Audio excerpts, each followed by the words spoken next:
त्रिदलं त्रिगुणाकारं त्रिनेत्रं च त्रिधायुधं त्रिजन्म पापसंहारम् एकबिल्वं शिवार्पणम् त्रिशाकै बिल्वपत्रैश्च अच्छिदै कोमलै शुभै तव पूजां करिष्यामि एकबिल्वं शिवार्पणम् कोटिकन्या महादानं तिलपर्वतकोटयः काञ्चनं क्षीरदानेन एकबिल्वं शिवार्पणम् काशीक्षेत्रनिवासं च कालभैरवदर्शनम् प्रयागे माधवं दृष्ट्वा एकबिल्वं शिवार्पणम् इन्दुवारे व्रतं स्थित्वा निराहारो महेश्वरः नक्तं हौष्यामि देवेश एकबिल्वं शिवार्पणम् रामलिङ्गप्रतिष्ठा च वैवाहिककृतं तथा तटाकानि च सन्धानम् एकबिल्वं शिवार्पणम् अखण्डबिल्वपत्रं च आयुधं शिवपूजनम् कृतं नाम सहस्रेण एकबिल्वं शिवार्पणम् उमया सह देवेश नन्दिवाहनमेव च भस्मलेपन सर्वाङ्गम् एकबिल्वं शिवार्पणम् सालग्रामेण विप्राणां तटाकं दशकूपयो यज्ञकोटिसहस्रश्च एकबिल्वं शिवार्पणम् दन्तिकोटिसहस्रेषु अश्वमेधशतक्रतौ कोटिकन्या महादानम् एकबिल्वं शिवार्पणम् बिल्वाणां दर्शनं पुण्यं स्पर्शनं पापनाशनम् अघोरपापसंहारम् एकबिल्वं शिवार्पणम् सहस्रवेदपाठेषु ब्रह्मस्थापनमुच्यते अनेकव्रतकोटीनाम् एकबिल्वं शिवार्पणम् अन्नदानसहस्रेषु सहस्रोपनयनं तथा अनेकजन्मपापानि एकबिल्वं शिवार्पणम् बिल्वाष्टकमिदं पुण्यं यः पठेत् शिवसन्निधौ शिवलोकमवाप्नोति एकबिल्वं शिवार्पणम्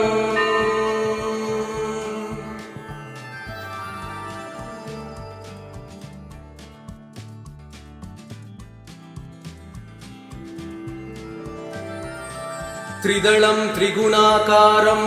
त्रिनेत्रं च त्रिधायुधं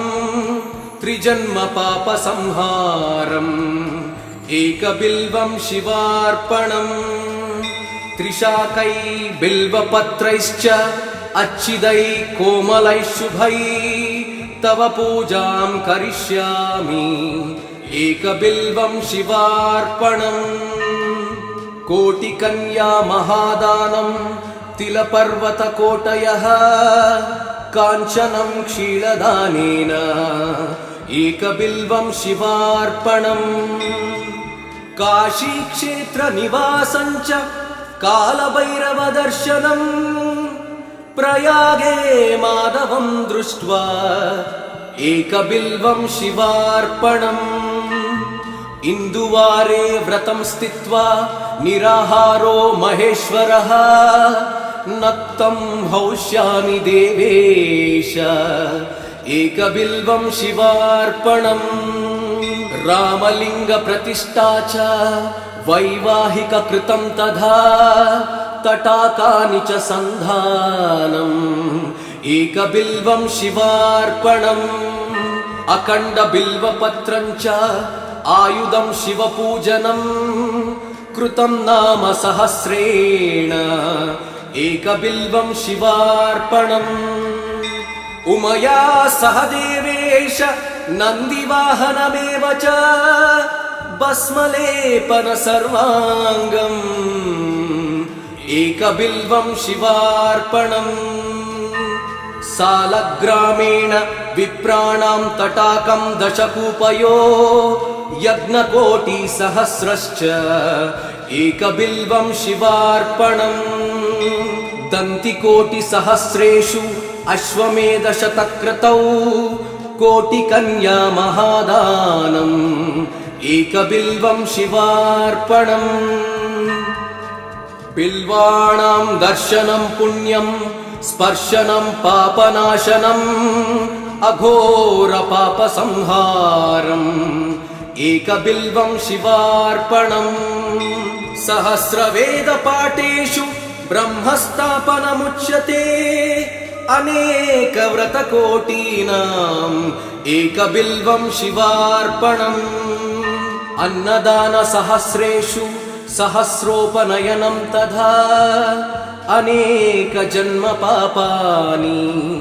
एकबिल्वं शिवार्पणम् बिल्वाष्टकमिदं पुण्यं यः पठेत् शिवसन्निधौ शिवलोकमवाप्नोति एकबिल्वं शिवार्पणम्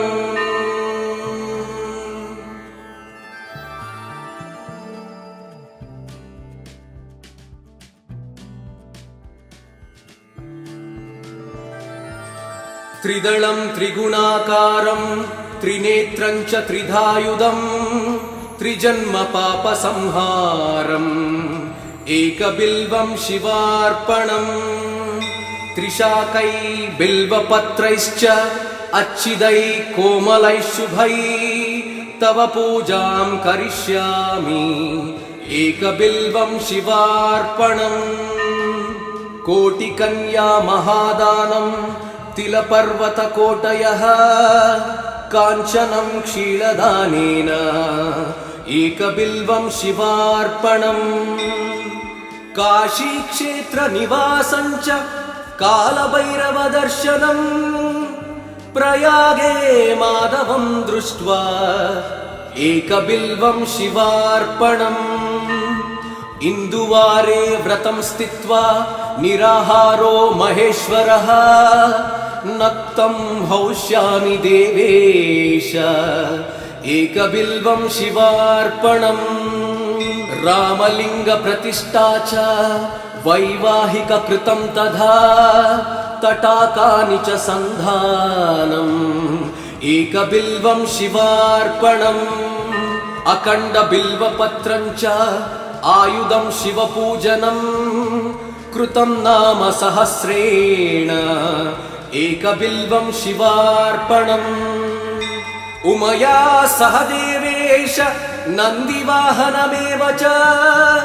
भस्मलेपन सर्वाङ्गम् एकबिल्वं शिवार्पणम् सालग्रामेण विप्राणां तटाकं दशकूपयो यज्ञकोटिसहस्रश्च एकबिल्वं शिवार्पणम् दन्तिकोटिसहस्रेषु अश्वमेधशतक्रतौ कोटिकन्या महादानम् एकबिल्वं शिवार्पणम् बिल्वाणां दर्शनं पुण्यं स्पर्शनं पापनाशनम् अघोरपापसंहारम् एकबिल्वं शिवार्पणम् सहस्रवेदपाठेषु ब्रह्मस्थापनमुच्यते अनेकव्रतकोटीनाम् एकबिल्वं शिवार्पणम् अन्नदानसहस्रेषु सहस्रोपनयनं तथा अनेकजन्मपापानि एकबिल्वं शिवार्पणम् बिल्वाष्टकमिदं पुण्यं यः पठेत् शिवसन्निधौ शिवलोकमवाप्नोति एकबिल्वं शिवार्पणम्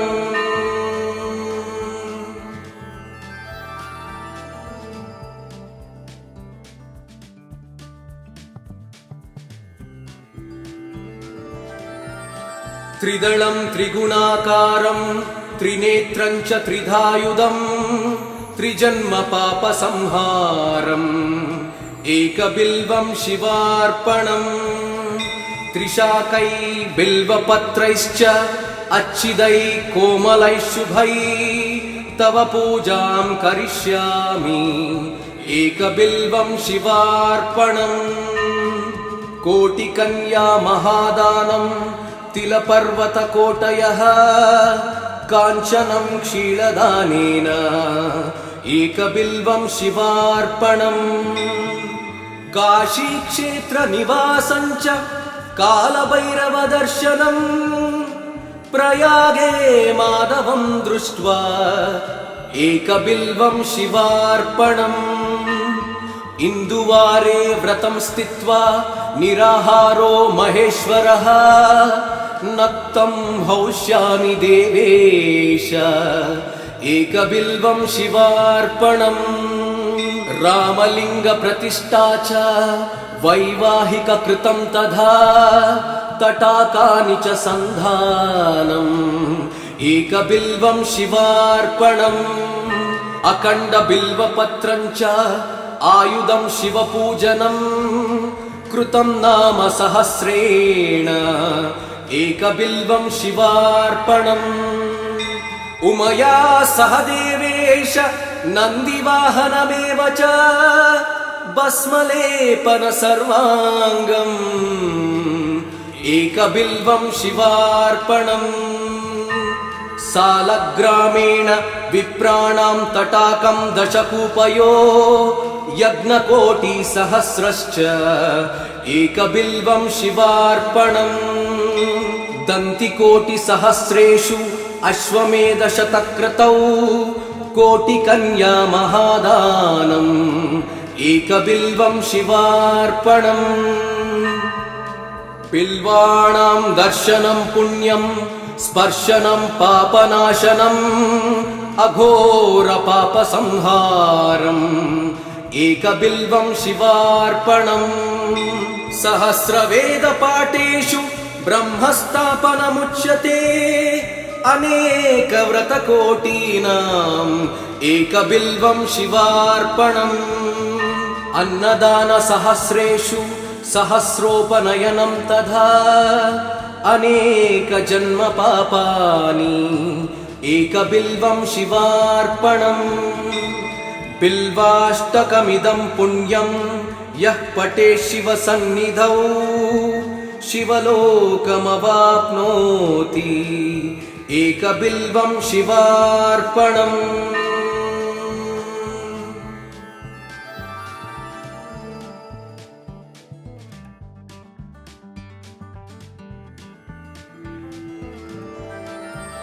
त्रिदलं त्रिगुणाकारं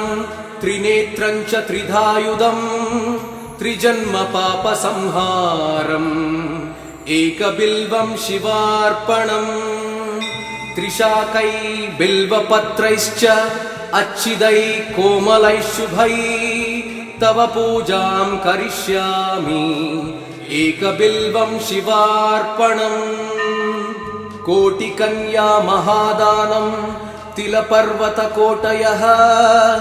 काञ्चनं क्षीरदानेन एकबिल्वं शिवार्पणम् काशीक्षेत्रनिवासं च कालभैरवदर्शनम् प्रयागे माधवं दृष्ट्वा एकबिल्वं शिवार्पणम् इन्दुवारे व्रतं स्थित्वा निराहारो महेश्वरः नक्तं हौष्यामि देवेश एकबिल्वं शिवार्पणम् रामलिङ्गप्रतिष्ठा च वैवाहिककृतं तथा तटाकानि च सन्धानम् एकबिल्वं शिवार्पणम् अखण्डबिल्वपत्रं च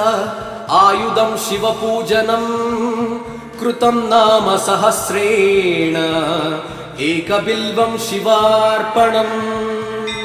उमया सह देवेश नन्दिवाहनमेव च भस्मलेपन सर्वाङ्गम् एकबिल्वं शिवार्पणम् सालग्रामेण विप्राणां तटाकं दशकूपयो यज्ञकोटिसहस्रश्च एकबिल्वं शिवार्पणम् दन्तिकोटिसहस्रेषु अश्वमेधशतक्रतौ कोटिकन्या महादानम् एकबिल्वं शिवार्पणम् बिल्वाणां दर्शनं पुण्यं स्पर्शनं पापनाशनम् अघोरपापसंहारम् एकबिल्वं शिवार्पणम् सहस्रवेदपाठेषु ब्रह्मस्थापनमुच्यते अनेकव्रतकोटीनाम् एकबिल्वं शिवार्पणम् अन्नदानसहस्रेषु सहस्रोपनयनं तथा अनेकजन्मपापानि एकबिल्वं शिवार्पणम् बिल्वाष्टकमिदं पुण्यं यः पठेत् शिवसन्निधौ शिवलोकमवाप्नोति एकबिल्वं शिवार्पणम्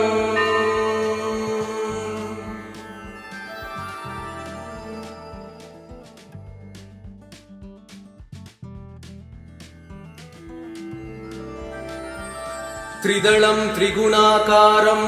त्रिनेत्रं च त्रिधायुधं त्रिजन्मपापसंहारम् एकबिल्वं शिवार्पणम् त्रिशाकै बिल्वपत्रैश्च अच्छिदैः कोमलैः शुभैः तव पूजां करिष्यामि एकबिल्वं शिवार्पणम् कोटिकन्या महादानं तिलपर्वतकोटयः काञ्चनं क्षीरदानेन एकबिल्वं शिवार्पणम् काशीक्षेत्रनिवासं च कालभैरवदर्शनम् प्रयागे माधवं दृष्ट्वा एकबिल्वं शिवार्पणम् इन्दुवारे व्रतं स्थित्वा निराहारो महेश्वरः नक्तं हौष्यामि देवेश एकबिल्वं शिवार्पणम् रामलिङ्गप्रतिष्ठा च वैवाहिककृतं तथा तटाकानि च सन्धानम् एकबिल्वं शिवार्पणम् अखण्डबिल्वपत्रं च आयुधं शिवपूजनम्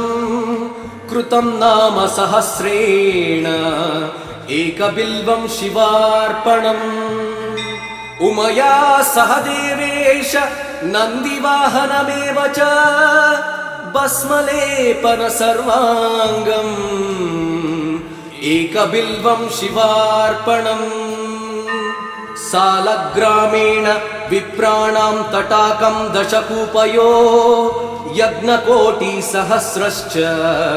एकबिल्वं शिवार्पणम् दन्तिकोटिसहस्रेषु अश्वमेधशतक्रतौ कोटिकन्या महादानम् एकबिल्वं शिवार्पणम् बिल्वाणां दर्शनं पुण्यं स्पर्शनं पापनाशनम् अघोरपापसंहारम् एकबिल्वं शिवार्पणम् सहस्रवेदपाठेषु ब्रह्मस्थापनमुच्यते अनेकव्रतकोटीनाम् एकबिल्वं शिवार्पणम् अन्नदानसहस्रेषु सहस्रोपनयनं तथा अनेकजन्मपापानि एकबिल्वं शिवार्पणम् बिल्वाष्टकमिदं पुण्यं यः पठेत् शिवसन्निधौ शिवलोकमवाप्नोति एकबिल्वं शिवार्पणम्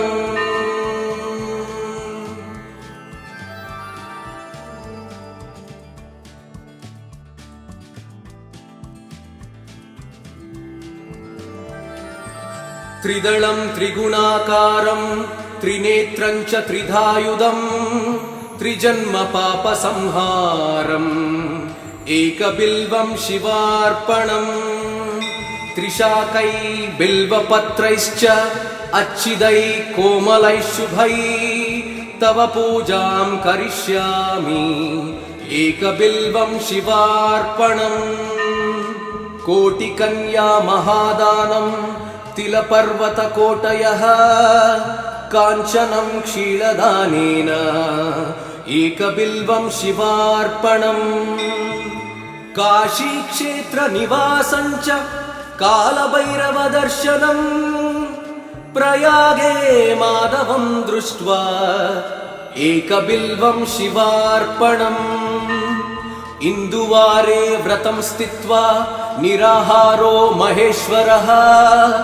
नक्तं हौष्यामि देवेश एकबिल्वं शिवार्पणम् रामलिङ्गप्रतिष्ठा च वैवाहिककृतं तथा तटाकानि च सन्धानम् एकबिल्वं शिवार्पणम् अखण्डबिल्वपत्रं च आयुधं शिवपूजनम् कृतं नाम सहस्रेण एकबिल्वं शिवार्पणम् उमया सह देवेश नन्दिवाहनमेव च भस्मलेपन सर्वाङ्गम् एकबिल्वं शिवार्पणम् सालग्रामेण विप्राणां तटाकं दशकूपयो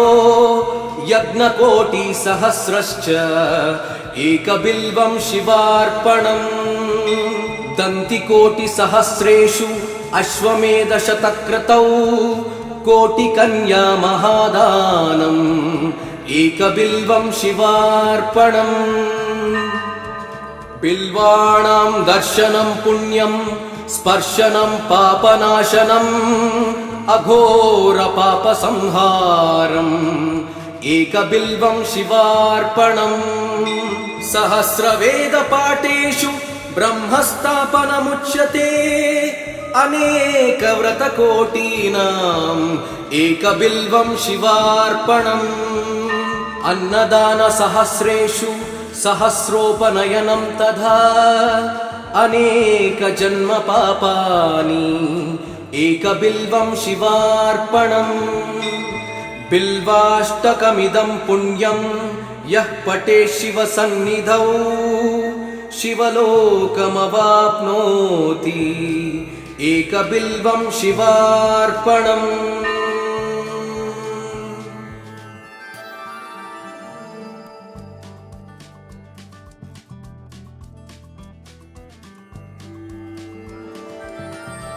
त्रिदलं त्रिगुणाकारं त्रिनेत्रं च त्रिधायुधम् त्रिजन्मपापसंहारम् एकबिल्वं शिवार्पणम् त्रिशाकै बिल्वपत्रैश्च अच्छिदै कोमलै शुभै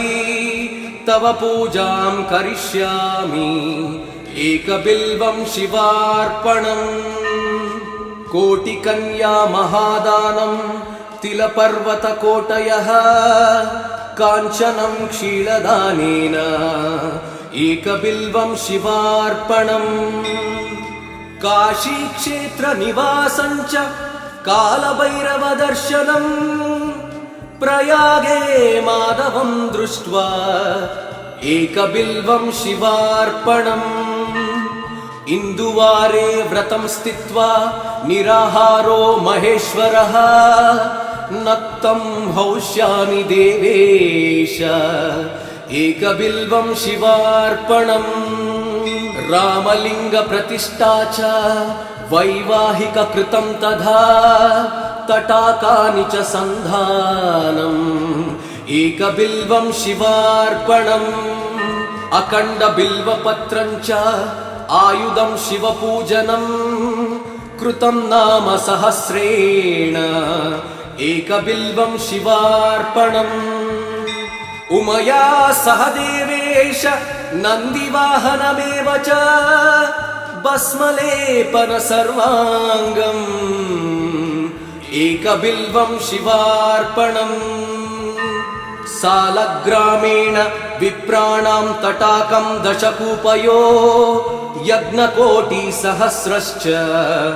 एकबिल्वं शिवार्पणम् दन्तिकोटिसहस्रेषु अश्वमेधशतक्रतौ कोटिकन्या महादानम् एकबिल्वं शिवार्पणम् बिल्वाणां दर्शनं पुण्यं स्पर्शनं पापनाशनम् अघोरपापसंहारम् एकबिल्वं शिवार्पणम् सहस्रवेदपाठेषु ब्रह्मस्थापनमुच्यते अनेकव्रतकोटीनाम् एकबिल्वं शिवार्पणम् अन्नदानसहस्रेषु सहस्रोपनयनं तथा अनेकजन्मपापानि एकबिल्वं शिवार्पणम् बिल्वाष्टकमिदं पुण्यं यः पठेत् शिवसन्निधौ शिवलोकमवाप्नोति एकबिल्वं शिवार्पणम्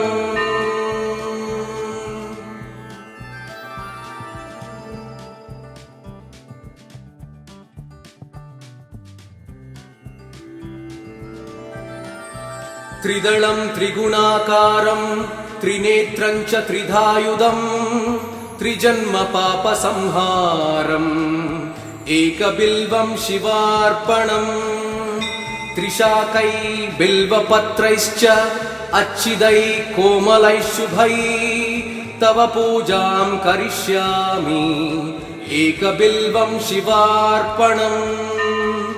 कोटिकन्या महादानम् तिलपर्वतकोटयः काञ्चनं क्षीरदानेन एकबिल्वं शिवार्पणम् काशीक्षेत्रनिवासं च कालभैरवदर्शनम् प्रयागे माधवं दृष्ट्वा एकबिल्वं शिवार्पणम् इन्दुवारे व्रतं स्थित्वा निराहारो महेश्वरः नक्तं हौष्यामि देवेश एकबिल्वं शिवार्पणम् रामलिङ्गप्रतिष्ठा च वैवाहिककृतं तथा तटाकानि च सन्धानम् एकबिल्वं शिवार्पणम् अखण्डबिल्वपत्रं च आयुधं शिवपूजनम् कृतं नाम सहस्रेण एकबिल्वं शिवार्पणम् उमया सह देवेश नन्दिवाहनमेव च भस्मलेपन सर्वाङ्गम् एकबिल्वं शिवार्पणम् सालग्रामेण विप्राणां तटाकं दशकूपयो यज्ञकोटिसहस्रश्च एकबिल्वं शिवार्पणम् दन्तिकोटिसहस्रेषु अश्वमेधशतक्रतौ कोटिकन्या महादानम् एकबिल्वं शिवार्पणम् बिल्वाणां दर्शनं पुण्यं स्पर्शनं पापनाशनम् अघोरपापसंहारम् एकबिल्वं शिवार्पणम् सहस्रवेदपाठेषु ब्रह्मस्थापनमुच्यते अनेकव्रतकोटीनाम् एकबिल्वं शिवार्पणम् अन्नदानसहस्रेषु सहस्रोपनयनं तथा अनेकजन्मपापानि एकबिल्वं शिवार्पणम् बिल्वाष्टकमिदं पुण्यं यः पठेत् शिवसन्निधौ शिवलोकमवाप्नोति एकबिल्वं शिवार्पणम्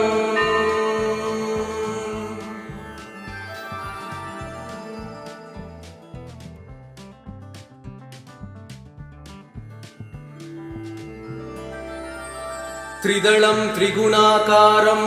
त्रिनेत्रं च त्रिधायुधं त्रिजन्मपापसंहारम् एकबिल्वं शिवार्पणम् त्रिशाकै बिल्वपत्रैश्च अच्छिदै कोमलै शुभै तव पूजां करिष्यामि एकबिल्वं शिवार्पणम् कोटिकन्या महादानं तिलपर्वतकोटयः काञ्चनं क्षीरदानेन एकबिल्वं शिवार्पणम् काशीक्षेत्रनिवासं च कालभैरवदर्शनम् प्रयागे माधवं दृष्ट्वा एकबिल्वं शिवार्पणम् इन्दुवारे व्रतं स्थित्वा निराहारो महेश्वरः नक्तं हौष्यामि देवेश एकबिल्वं शिवार्पणम्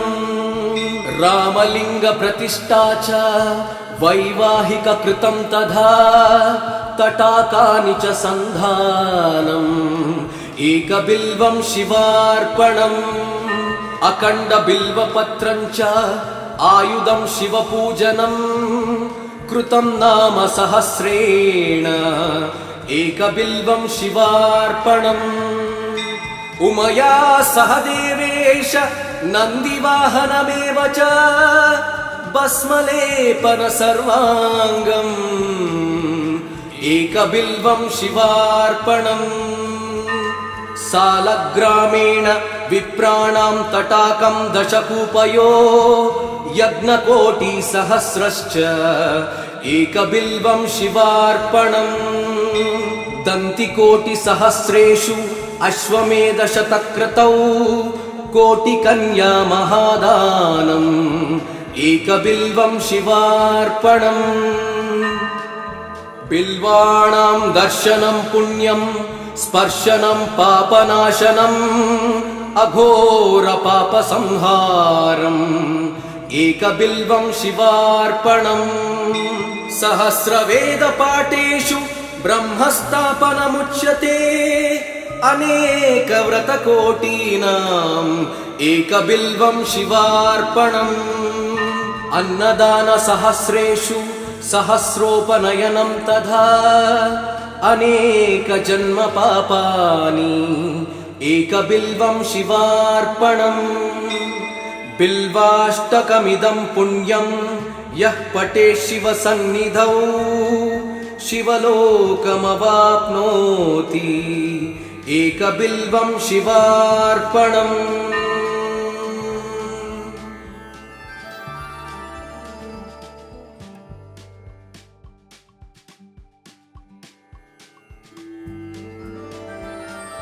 त्रिदलं त्रिगुणाकारं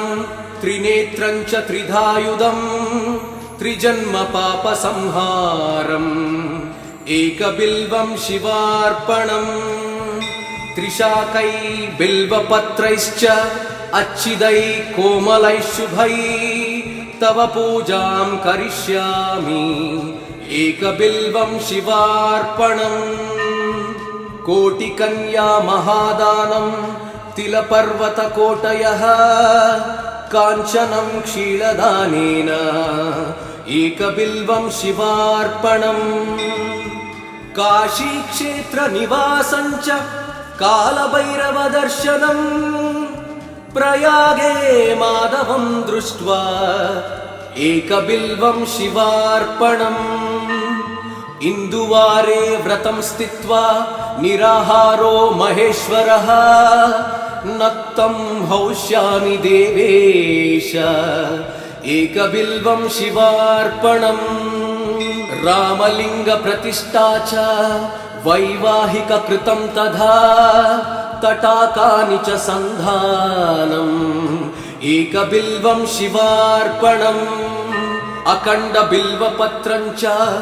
आयुधं शिवपूजनम् कृतं नाम सहस्रेण एकबिल्वं शिवार्पणम् उमया सह देवेश नन्दिवाहनमेव च भस्मलेपन सर्वाङ्गम् एकबिल्वं शिवार्पणम् सालग्रामेण विप्राणां तटाकं दशकूपयो यज्ञकोटिसहस्रश्च एकबिल्वं शिवार्पणम् दन्तिकोटिसहस्रेषु अश्वमेधशतक्रतौ कोटिकन्या महादानम् एकबिल्वं शिवार्पणम् बिल्वाणां दर्शनं पुण्यं स्पर्शनं पापनाशनम् अघोरपापसंहारम् एकबिल्वं शिवार्पणम् सहस्रवेदपाठेषु ब्रह्मस्थापनमुच्यते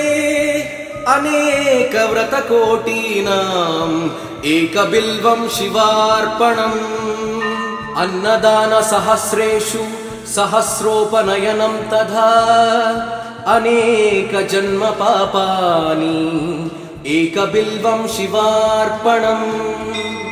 बिल्वाष्टकमिदं पुण्यं यः पठेत् शिवसन्निधौ शिवलोकमवाप्नोति एकबिल्वं शिवार्पणम्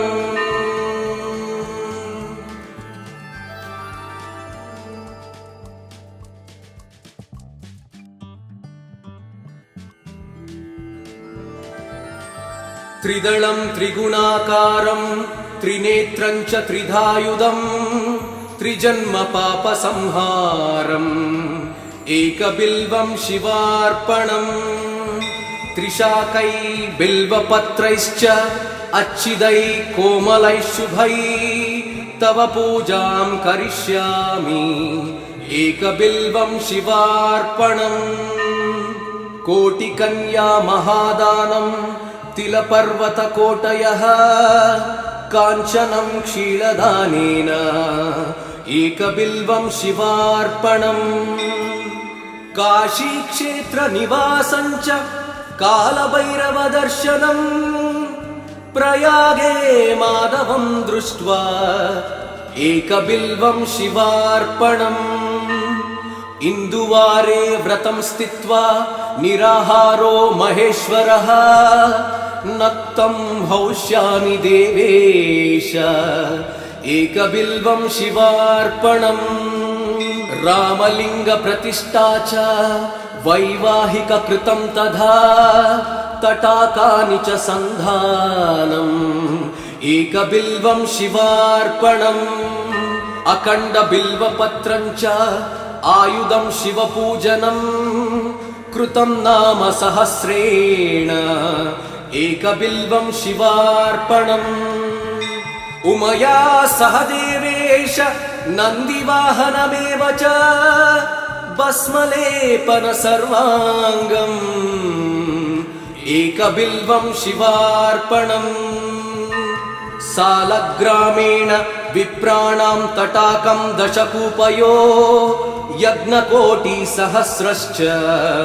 एकबिल्वं शिवार्पणम् दन्तिकोटिसहस्रेषु अश्वमेधशतक्रतौ कोटिकन्या महादानम् एकबिल्वं शिवार्पणम् बिल्वाणां दर्शनं पुण्यं स्पर्शनं पापनाशनम् अघोरपापसंहारम् एकबिल्वं शिवार्पणम् सहस्रवेदपाठेषु ब्रह्मस्थापनमुच्यते अनेकव्रतकोटीनाम् एकबिल्वं शिवार्पणम् अन्नदानसहस्रेषु सहस्रोपनयनं तथा अनेकजन्मपापानि एकबिल्वं शिवार्पणम् बिल्वाष्टकमिदं पुण्यं यः पठेत् शिवसन्निधौ शिवलोकमवाप्नोति एकबिल्वं शिवार्पणम्